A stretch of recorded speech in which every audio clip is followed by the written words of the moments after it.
Good morning. I wanted to read a short passage from my new book, Moe Fields.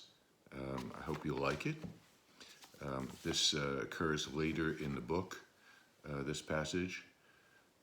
It goes as follows. One night after reading a story to Aaron, Zach finally had an epiphany. The answer to his purpose in life would come from his son, who was almost 6 years old. On this night, Aaron surprised Zach.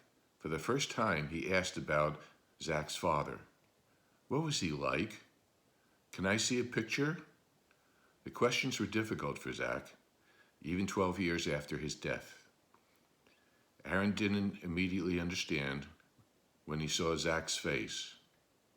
Please don't cry, Daddy. I'm sorry. Aaron then began to cry too. He could not see Zach's tears were a joyful expression of love. Through the eyes of his child, he realized someone would always remember. Someone wanted to know.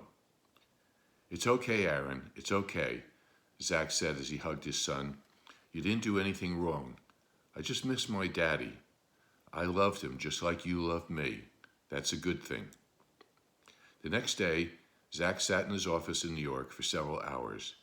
He closed the door, which often signaled to the staff that he was writing. On this day, Zach decided it was time to write about his father. More than a decade had passed, but there was no resolution. Maybe there would never be a resolution. The three Goldman boys had now reached their mid-30s. They had shaped the life they wanted, just as life had shaped them. There was still more to do, more to accomplish, and even more to celebrate in time.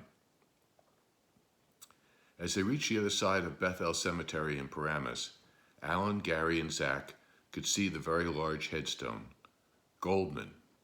They parked the car and walked over to the single footstone marking Murray's grave. We have all lost something. It may take the rest of our lives to realize how deep a loss, Zach said, but I believe what we do with the loss matters. The boys were grown now with families of their own. They wanted to talk about their dad from their own experiences with him. There would be stories about fathers and sons. Murray Goldman was more than a guy who became a boxer to earn money to help his parents survive the Depression, or the Navy sailor who went to World War II, or the dad who created a successful plumbing business. Their stories included his relentless determination to survive brain tumors and restore the family after a drunk driver crippled their mom at 44.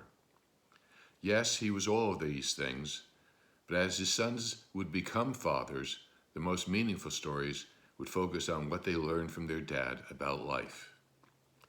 The Goldman boys would share their stories, each with their own version of events.